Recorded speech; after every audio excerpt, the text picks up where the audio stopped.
प्रेक्षकांनो, छोट्या बयोची मोठी स्वप्न या मालिकेमध्ये आज मजा आली सुनीलची. सुनील म्हणत असतो, नाही नाही मला जायचंय घरी, माझ्या गोळ्या पण राहिल्यात घ्यायच्या. शुभमकर म्हणत असतात, अहो थांबा हो, आलेच आहे ना तुम्ही, इथे चेक करून जा. बयो म्हणते, हो बाबा, पांडुरंगाच्या कृपेने आज तुम्ही आलाच आहात ना इथे नेमके, तर मग आता तपासूनच जा तुम्ही. शुभमकर बयोला सांगतात, तू आजीकडे लक्ष दे. आणि आता सुनीलला त्यांच्या केबिन मध्ये घेऊन जातात चेकअपला. आता आल्या आल्या ते दरवाजा लावतात. सुनील घाबरतो आणि म्हणतो, दार कशाला लावताय, मला गुदमरल्यासारखं होतंय. आता शुभमकर म्हणतात, हो चला बसाव सुनील राव, तुम्हाला चेक करतो मी. आता हा बसतच नसतो, मग चिडतात ते. शुभमकर म्हणतात, बस रे गपचूप. आणि आता इंजेक्शन घेतात भलं मोठ्या हातात. सुनील घाबरतो आणि म्हणतो, बापरे एवढं मोठं इंजेक्शन, नाही नाही मला काही नाही झालंय, असं नका करू, मी बयोला आवाज देईल बरं, तुम्ही असं करू नका. शुभमकर म्हणतात, अरे तुला त्रास होतो ना, मग इंजेक्शन तर द्यावं लागेल. खरं खरं सांग मला, इथे कशाला आला होता, काही कारस्थान करायला आला होतास ना. सुनील म्हणतो, नाही हो, मी बयोला भेटायला आलो होतो. शुभमकर म्हणतात, नाही तुला मी चांगलंच ओळखून आहे, तू नक्कीच इथे काहीतरी कारस्थान करायला आला होता, मला खरं खरं नाही. सुनील कसले कबूल करताय. मग शुभमकर म्हणतात, तू असं ऐकणार नाहीस, आता यापुढे जर माझ्या दवाखान्यात आला ना तर तू स्वतःच्या पायावर जाणार नाहीस, लक्षात ठेव. आणि आता शिक्षा म्हणून हे इंजेक्शन घे. सुनील नाही नाही म्हणत असतो. मग शुभमकर त्याला पर्यायी शिक्षा म्हणून कोंबडा बनायला लावतात. आता तेवढ्यात त्यांना फोन आलाय आणि फोनवर त्यांना कळालंय की तो माणूस नीट झालाय, ज्यांना त्यांनी ऍडमिट केलं होतं ना, सुनीलची माहिती आहे त्या माणसाला तो.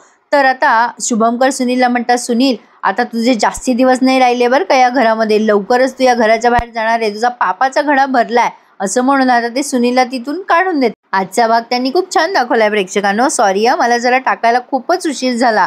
तर आता बयो त्या आजींजवळ आली आहे. त्या आजींचं ऑपरेशन झालंय. तिने पांडुरंगाच्या फोटोला, तिथे मूर्ती आहे ना छोटी, त्याला नमस्कार केला की पांडुरंगाच्या कृपेने आजीचं ऑपरेशन अगदी व्यवस्थित झालं. आणि आता इराला सहज विचारते, इरा बाबा कुठे आहे ग, आले नाही का अजून. इरा म्हणते, तू मुद्दाम करतेस का ग, किती निर्लज्ज आहेस तू, तुला किती वेळेला सांगितलं मी, ते फक्त आणि फक्त माझे बाबा आहेत, तुझे बाबा नाहीये, तुला काय दोन दोन बाबा पाहिजेत का, तुला काहीच कसं वाटत नाही का दुसऱ्याच्या बाबांना स्वतःचे बाबा म्हणायला.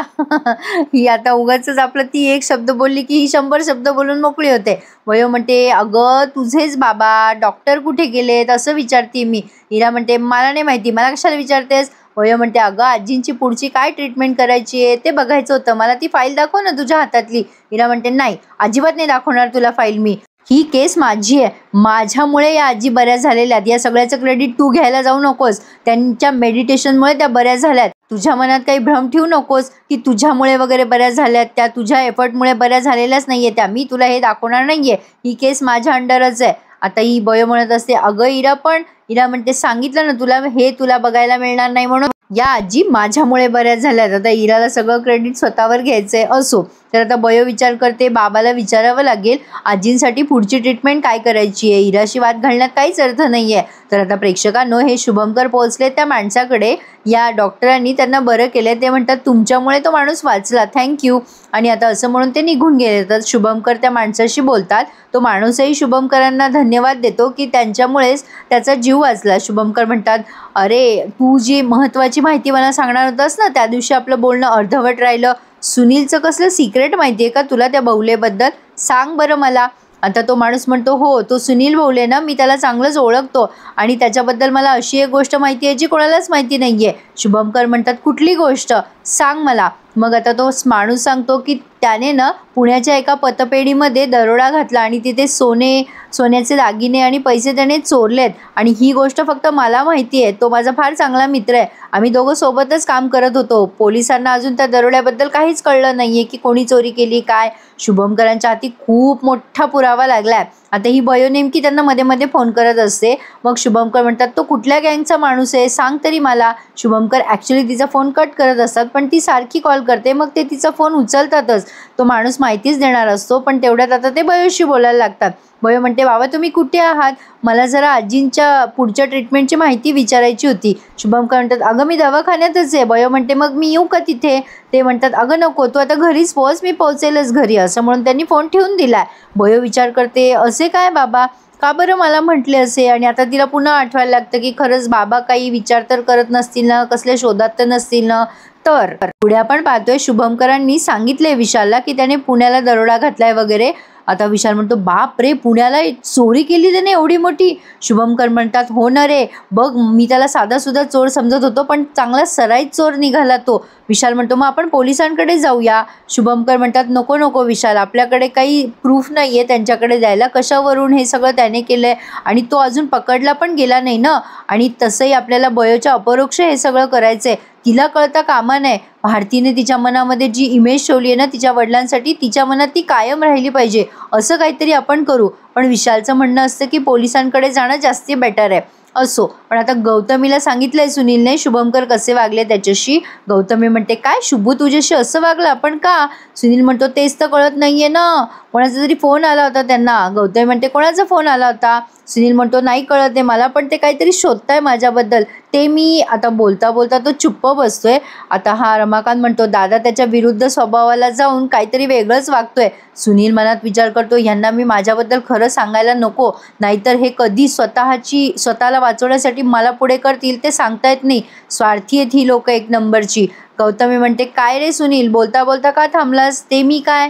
सुनील म्हणतो अहो काय नाही हो, तेच तर मला कळत नाहीये ना की ते कोणाशी बोलत होते फोनवर, काय ते समजलंच नाही हो, पण आता काय करायचं पुढे? गौतमी म्हणते तू आता जरासं नीट वागायला शिक आणि त्या बयोला लवकरात लवकर या घरातून घेऊन जा, दुसरा कुठलाच उपाय नाहीये तुझ्याकडे, नाहीतर शुभू तुला घराबाहेर काढेल. सुनील म्हणतो हो हो तसंच काहीतरी करतो. आता तो जरा सिरियसली विचार करतोय बयोला त्याच्यासोबत नेण्याचा. आता रमाकांत म्हणतो वहिनी हा सुनील काहीतरी लपवतोय आपल्यापासनं. गौतमी म्हणते कशावरनं? रमाकांत म्हणतो त्याच्या डोळ्यात दिसतंय ते. गौतमी म्हणते मग शुभमकरला तेच कळलं असेल का? तर आता पुन्हा एकदा विशालचा कॉल आलाय शुभमकरांना आणि तो म्हणतोय आपण पोलिसात जाऊया का सर? शुभमकर म्हणतात अरे नको विशाल, अरे आपण जर पोलिसात गेलो ना तर तो अलर्ट होईल आणि तसंही पोलीस त्याला पकडायला आले तर हे सगळं बयोसमोर येईल रे, मला ते व्हायला नकोय.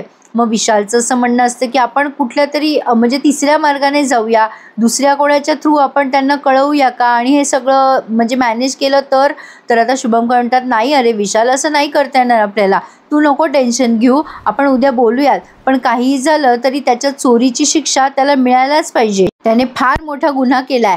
आता असं म्हणून त्यांनी फोन ठेवून दिलाय, पण नेमकं तेच वाक्य सुनीलने ऐकलंय. आता सुनीलची पाचावर धारण बसली आहे. तो विचार करतोय बापरे यांना माझ्या पुण्याच्या चोरीबद्दल कळलं की काय आणि हे मला कुठल्या गुन्ह्याची शिक्षा देणार आहे, आता हे सगळं शोधायला हवं.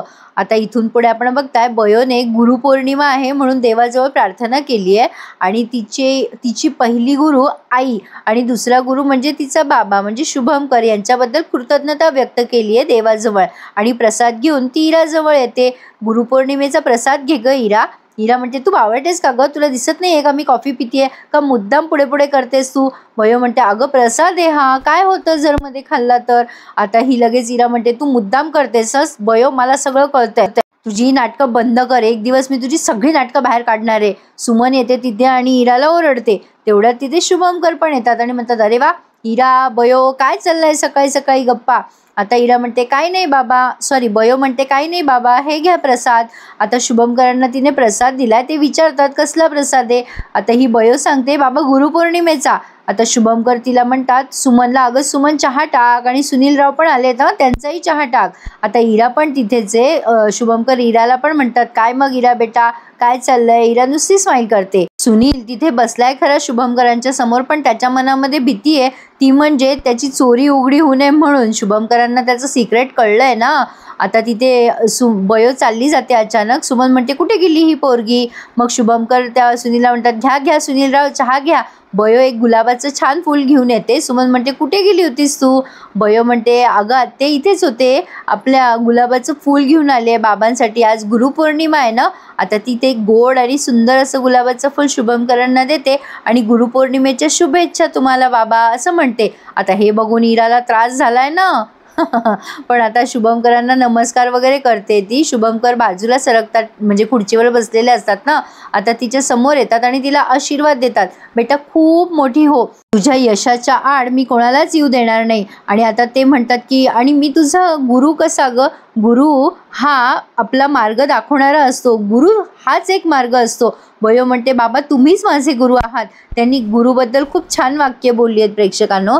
आता बयो म्हणते बाबा तुम्हीच मला आतापर्यंत इथवर येण्याचं बळ दिलंय. सुनील या दोघांचं बोलणं नुसतं ऐकत राहतो. आता बयो आणि शुभमकरांचा हा इतका छान संवाद दाखवल्यानंतर ते म्हणतात, चल बेटा आता निघतोय मी. बयो म्हणते, बाबा एक विचारू का तुम्हाला, काल तुम्ही कुठे गेला होतात खरंच? शुभमकर म्हणतात, अगं काल मी दवाखान्यातच होतो. बयो म्हणते, नाही बाबा, मी सरिता मावशीला विचारलं, तुम्ही हॉस्पिटलमध्ये नव्हतात.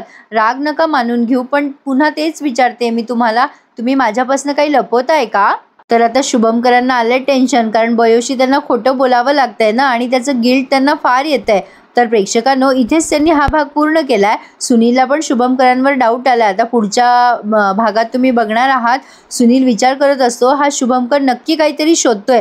आणि आता ही बयो त्या सुमन आत्याला म्हणत असते, हे असे का करतात, माझ्या बाबाला त्रास का देताय हे? सुमन म्हणते, अगं कोण त्रास देताय? तर आता या बयोने काही नाव घेतलेलं नाहीये प्रेक्षकांनो, पण ती म्हणत असते की ते सतत बाबाला काहीतरी त्रास देत आहे असं मला वाटतं. बहुतेक ती गौतमी आणि रमाकांत बद्दल बोलली असावी, मला नीटचं कळलं नाही प्रेक्षकांनो. आता बघूयात पुढे काय काय घडतंय ते.